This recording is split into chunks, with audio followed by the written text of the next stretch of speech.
Oras na ba para magpahinga ang iyong lalamunan? Alamin ang mga pagkaing dapat iwasan kapag may matinding ubo. Ubo na ba ng ubo? Iwas sakit, iwas ubo. Basahin ito para malaman ang mga pagkaing dapat mong iwasan para mabilis kang gumaling. Matinding ubo. Huwag mag-alala. Narito ang gabay para malaman mo kung anong pagkain ang dapat mong iwasan para mabilis kang gumaling. Mainit na tubig na may asin para sa matinding ubo, epekto at pagsasaalang-alang. Ang pag-inom ng mainit na tubig na may asin ay isang tradisyonal na lunas para sa iba't ibang karamdaman, kabilang na ang matinding ubo. Gayunpaman, ang epekto nito ay hindi ganap na pinatutunayan ng siyentipikong pananaliksik at may mga limitasyon. Hindi ito dapat maging pangunahing paggamot para sa matinding ubo, lalo na kung ang ubo ay sanhi ng isang malubhang kondisyon. Potensyal na benepisyo. Pagpapagaan ng pangangati. Ang mainit na tubig ay maaaring makatulong na mapagaan ang pangangati sa lalamunan na naugnay sa ubo. Ang init ay nakaka-relax sa mga muscle sa lalamunan na nagpapababa ng pangangati. Pag-alis ng mukus, ang asin ay maaaring makatulong na ma-thin ang mukus sa lalamunan na maaaring gawing mas madali ang pag-ubo nito. Gayunpaman, ang epekto nito ay maaaring limitado at hindi palaging epektibo. Hydration. Ang pag-inom ng mainit na tubig ay nakakatulong sa hydration na mahalaga sa pagpapagaling. Ang dehydration ay maaaring magpalala ng mga sintomas ng ubo. Potensyal na panganib at limitasyon. Hindi epektibo sa lahat ng uri ng ubo. Ang mainit na tubig na may asin ay hindi epektibo sa lahat ng uri ng ubo. Kung ang ubo ay sanhi ng isang impeksyon sa respiratory tract, ang paggamot ay kailangan ng gamot. Maaaring magpalala ng pangangati. Sa ilang mga tao, ang asin ay maaaring magpalala ng pangangati sa lalamunan, lalo na kung mayroon silang sensitibong lalamunan o namamagang tonsils. Dehydration. Ang pag-inom ng sobrang asin ay maaaring magdulot ng dehydration na maaaring magpalala ng mga sintomas ng ubo. Hindi kapalit ng medikal na paggamot. Ang mainit na tubig na may asin ay hindi kapalit ng medikal na paggamot. Kung ang ubo ay matindi, tumatagal ng mahabang panahon, o sinamahan ng iba pang mga sintomas, mahalagang kumonsulta sa doktor para sa tamang diagnosis at paggamot. Paalala. Tamang konsentrasyon, huwag gumamit ng labis na asin. Ang isang maliit na kurot ng asin sa isang baso ng mainit na tubig ay sapat na. Temperatura. Tiyaking hindi masyadong mainit ang tubig upang maiwasan ang pagkasunog. Pag-inom ng dahan-dahan, inumin ng dahan-dahan upang mabigyan ng oras ang mainit na tubig na masute ang lalamunan. Ang pag-inom ng mainit na tubig na may asin ay maaaring magbigay ng pansamantalang ginhawa sa mga sintomas ng matinding ubo, ngunit hindi ito isang garantiya ng paggaling. Mahalaga na kumonsulta sa doktor para sa tamang diagnosis at paggamot, lalo na kung ang ubo ay matindi o tumatagal ng mahabang panahon. Ito ay isang pantulong na lunas lamang at hindi kapalit ng medikal na atensyon. Mga karaniwang pagkain na nagpapalala ng matinding ubo. Maraming tao ang may mga nakasanayang pagkain na maaaring hindi nila alam na nagpapalala ng kanilang matinding ubo. Ang mga pagkain ito ay maaaring magdulot ng karagdagang pangangati sa lalamunan, magpalala ng produksyon ng plema, o magdulot ng iba pang mga sintomas na nakakaapekto sa paggaling. Mahalagang tandaan na ang mga reaksyon ay nag-iiba depende sa individual, kaya ang pag-obserba sa iyong katawan ay mahalaga. Mga pagkain nagpapataas ng mucus production. Dairy products, ang gatas, keso at yogurt ay karaniwang pinagmumula ng casein protein na maaaring magpalapot ng mucus. Para sa ilan, ito ay maaaring magresulta sa mas matinding ubo at paghihirap sa paghinga. Ang pag-iwas o paglilimita sa pagkonsumo ng dairy ay maaaring makatulong.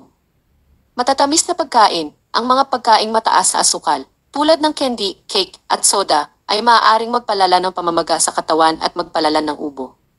Ang asukal ay maaari ring magpababa ng immune system na nagpapabagal sa proseso ng paggaling.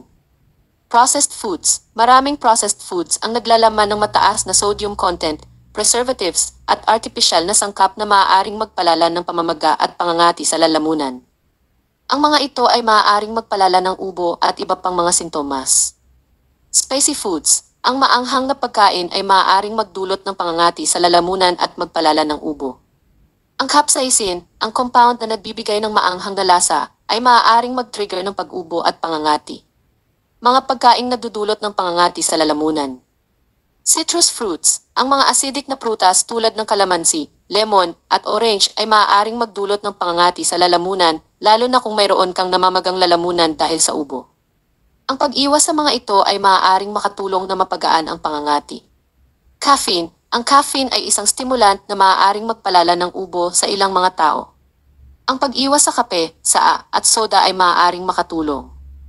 Alcohol. Ang alcohol ay maaaring magdulot ng dehydration at magpalala ng pangangati sa lalamunan na maaaring magpalala ng ubo. Mga pagkain dapat isaalang-alang. Fried foods. Ang mga pritong pagkain ay maaaring mahirap matunaw at maaaring magdulot ng heartburn o acid reflux na maaaring magpalala ng ubo. Mga pagkaing mahirap lunukin. Ang mga pagkaing mahirap lunukin, tulad ng matigas na tinapay o malalaking piraso ng karne, ay maaaring magdulot ng karagdagang pangangati sa lalamunan at magpalala ng ubo. Ang pag-iwas sa mga pagkaing nabanggit sa itaas ay maaaring makatulong na mapagaan ang mga sintomas ng matinding ubo at mapabilis ang proseso ng paggaling. Gayunpaman, mahalagang tandaan na ang mga reaksyon ay nag-iiba depende sa individual. Kung ang iyong ubo ay matindi o tumatagal ng mahabang panahon, kumonsulta sa doktor para sa tamang diagnosis at paggamot. Ang pagkain ay isang mahalagang bahagi ng paggaling, ngunit hindi ito dapat maging pangunahing pagtuon sa paggamot ng matinding ubo. Ang pag-inom ng maraming tubig at pahinga ay mahalaga rin. Bakit bawal ang lemon kalamansi na may asin kapag may matinding ubo? Ang pag-inom ng lemon kalamansi na may asin kapag may matinding ubo ay hindi inirerekomenda dahil sa dalawang pangunahing dahilan. Isa, pangangati sa lalamunan. Ang lemon at kalamansi ay acidic na maaaring magpalala ng pamamaga at pangangati sa lalamunan na dulot ng matinding ubo. Ang asin naman ay maaaring magdulot ng karagdagang pagkatuyo at pangangati, lalo na kung ang ubo ay dry o walang plema. Dalawa, pagkasira ng immune system. Ang lemon at kalamansi ay mayaman sa vitamin E na mahalaga para sa immune system. Gayunpaman, ang paggamit ng asin ay maaaring magpababa ng immune response na nagpapabagal sa proseso ng paggaling. Pakinggan ang iyong katawan, mahalagang obserbahan kung paano tumutugon ang iyong katawan sa iba't ibang pagkain at gamot. Kung ang isang bagay ay nagpapalala ng iyong ubo, iwasan ito. Balansing gamot. Ang gamot ay hindi palaging ang pinakamahusay na solusyon. Ang pag-inom ng maraming tubig, pahinga at pagkain ng mga pagkaing madaling lunukin ay mahalaga rin para sa paggaling. Pag-iwas sa acidic na pagkain. Kapag may matinding ubo, mas mainam na iwasan ang mga pagkaing acidic tulad ng citrus fruits para maiwasan ang pangangati sa lalamunan. Sa halip na lemon kalamansi na may asin, mas mainam na uminom ng mainit na tubig na may honey o luya para mapagaan ang ubo. Kung ang ubo ay matindi o tumatagal ng mahabang panahon, kumonsulta sa doktor para sa tamang diagnosis at paggamot. Bakit bawal ang malalansang pagkain kapag may matinding ubo? Ang pag-iwas sa malalansang pagkain tulad ng manok at isda, lalo na ang tilapia, kapag may matinding ubo ay isang tradisyonal na paniniwala na mayroong batayan. Narito ang mga dahilan kung bakit hindi inirerekomenda ang mga pagkain ito. Isa, pangangati sa lalamunan. Ang malalansang pagkain ay maaaring magdulot ng pangangati sa lalamunan, lalo na kapag may pamamaga o impeksyon.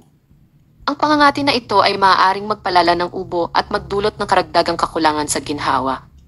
Dalawa, pagkasira ng immune system. Ang manok at isda ay mayaman sa protina at micronutrients na mahalaga para sa immune system. Gayunpaman, ang pag-iwas sa mga ito ay maaaring magpababa ng resistance ng katawan na nagpapabagal sa proseso ng paggaling. Tatlo, pagiging mahirap lunukin. Ang malalansang pagkain ay maaaring maging mahirap lunukin, lalo na kapag ang ubo ay sinamahan ng sakit sa lalamunan. Ang pagkain ng mga pagkaing madaling lunukin tulad ng sopas o sinangag ay mas mainam.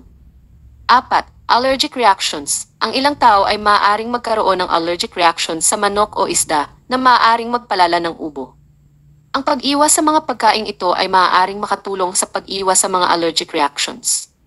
Mapupulutang aral. Pakinggan ang iyong katawan, mahalagang obserbahan kung paano tumutugon ang iyong katawan sa iba't ibang pagkain. Kung ang isang bagay ay nagpapalala ng iyong ubo, iwasan ito. Balansing nutrisyon. Ang pag-iwas sa malalansang pagkain ay hindi nangangahulugang dapat mong iwasan ang lahat ng pagkain. Mahalaga pa rin ang pagkain ng mga pagkaing mayaman sa nutrients para sa immune system. Pag-iwas sa pangangati. Kapag may matinding ubo, mas mainam na iwasan ang mga pagkaing maaaring magdulot ng pangangati sa lalamunan tulad ng malalansang pagkain. Sa halip na manok o tilapia, mas mainam na kumain ng mga pagkaing madaling lunukin at mayaman sa nutrients tulad ng sopas, sinangag at prutas. Ang pag-iwas sa pagkain ng daing na isda kapag may matinding ubo ay isang karaniwang payo at mayroong ilang mga dahilan kung bakit ito inirerekomenda. Isa, mataas na sodium content. Ang daing na isda ay kilala sa mataas na sodium content nito dahil sa proseso ng pag-aasin. Ang labis na sodium ay maaaring magdulot ng dehydration na maaaring magpalala ng mga sintomas ng ubo. Ang dehydration ay nagpapakapal ng mukus na ginagawang mas mahirap ang pag-ubo nito. Ang isang tuyong lalamunan ay mas madaling mairita na nagpapalala ng pag-ubo. Dalawa, pangangati sa lalamunan. Ang maalat na lasa ng daing ay maaaring magdulot ng pangangati sa isang lalamunan na mayroon ng pamamaga dahil sa ubo. Ang asin ay maaaring magpalala ng pamamaga at magdulot ng karagdagang pananakit at kakulangan sa ginhawa. Ang matinding pag-ubo ay maaaring mas lalo pang mairita ang lalamunan. Tatlo, potential na allergic reactions. Bagaman hindi gaanong karaniwan, ang ilang mga tao ay maaaring magkaroon ng allergy sa isda. Kapag may matinding ubo, ang immune system ay mas sensitibo at ang isang allergic reaction sa daing ay maaaring magpalala ng mga sintomas ng ubo. 4. Problema sa digestion. Ang daing na isda, lalo na kung tuyo o matigas, ay maaaring maging mahirap lunukin at matunaw. Ang pagkain ng mahirap lunukin na pagkain ay maaaring magpalala ng ubo dahil sa pangangati sa lalamunan. 5. Pagbabago sa balanse ng likido. Ang mataas na sodium content ng daing ay maaaring makaapekto sa balanse ng likido sa katawan na maaaring magdulot ng pag-ipon ng plema at magpalala ng ubo. Pakinggan ang iyong katawan. Ang pinakamahalagang aral ay ang pagmamasid sa iyong sariling katawan. Kung ang pagkain ng daing na isda ay nagpapalala ng iyong ubo o nagdudulot ng anumang discomfort, iwasan ito. Ang bawat tao ay may iba't ibang antas ng sensitivity sa pagkain. Balancing nutrisyon. Ang pag-iwas sa daing ay hindi nangangahulugan na kailangan mong iwasan ang lahat ng uri ng isda. Pumili ng mga isda na mas madaling lunukin at mas mababa sa asin. Hydration ay mahalaga. Ang pag-inom ng maraming tubig ay susi sa pag-alis ng plema at pagpapagaan ng mga sintomas ng ubo. Ang dehydration ay dapat iwasan. Kung ang ubo ay matindi o tumatagal ng mahabang panahon, kumonsulta sa isang doktor para sa tamang diagnosis at paggamot. Ang pagkain ay isang mahalagang bahagi ng pangkalahatang kalusugan, ngunit hindi ito kapalit ng medikal na payo. Sa madaling salita, habang ang daing na isda ay masarap, ang mataas na sodium content at potensyal na pangangati nito ay maaaring magpalala ng matinding ubo. Ang pag-iingat at pag-unawa sa sensitivity ng iyong katawan ay susi sa pagpapagaling. Ang paniniwalang mas mabilis gumaling ang matinding ubo kapag kumain ng ice cream at uminom ng malamig na tubig dahil pinapatay daw nito ang bakterya sa lalamunan ay isang maling kuro-kuro.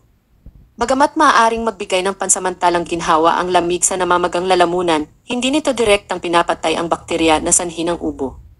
Bakit mali ang paniniwala? Hindi direktang nakakapatay ng bakterya. Ang lamig ng ice cream o malamig na tubig ay hindi sapat upang mapuksa ang bakterya sa lalamunan. Ang mga bakterya ay may iba't ibang paraan upang mabuhay at umangkop sa iba't ibang temperatura. Ang mga bakterya na nagdudulot ng ubo ay nangangailangan ng mas malakas na paraan upang mapuksa, tulad ng mga antibiotics na inireseta ng doktor. Pansamantalang ginhawa lamang, ang lamig ay maaaring magbigay ng pansamantalang ginhawa sa namamagang lalamunan dahil sa pagpapababa nito sa pamamaga. Ngunit hindi ito nagpapagaling sa sanhi ng ubo. Ang pag-ubo ay isang sintomas, at ang pag-alis ng sintomas ay hindi nangangahulugang paggaling sa sakit. Maaaring magpalala ng ubo. Para sa ilang tao, ang pagkain ng malamig na pagkain tulad ng ice cream ay maaaring magpalala ng ubo. Ang biglaang pagbabago ng temperatura sa lalamunan ay maaaring magdulot ng karagdagang pangangati at pag-ubo. Hindi lahat ng ubo ay bakterya. Ang mga ubo ay maaaring dulot ng iba't ibang mga bagay, hindi lamang bakterya. Maaari itong dulot ng mga virus, allergies, irritant sa hangin, o iba pang mga kondisyon. Ang pag-aakala na bakteryal ang sanhi ng lahat ng ubo ay mali. Mahalaga ang paggamot sa sanhi. Ang epektibong paggamot sa ubo ay nakasalalay sa pagtukoy at paggamot sa sanhi. Kung viral ang ubo, ang paggamot ay nakatuon sa pagpapagaan ng mga sintomas at pagpapalakas ng immune system. Kung bacterial, maaaring kailanganin ang antibiotics. Ang ice cream at malamig na tubig ay hindi nakapagpapagaling sa sanhi. Ano ang dapat gawin kapag may matinding ubo? Kumonsulta sa doktor. Ang pinakamahalagang hakbang ay ang kumonsulta sa isang doktor para sa tamang diagnosis at paggamot. Makakatulong ang doktor sa pagtukoy ng sanhi ng ubo at magrekomenda ng angkop na lunas. Magpahinga. Ang pahinga ay mahalaga sa pagpapagaling.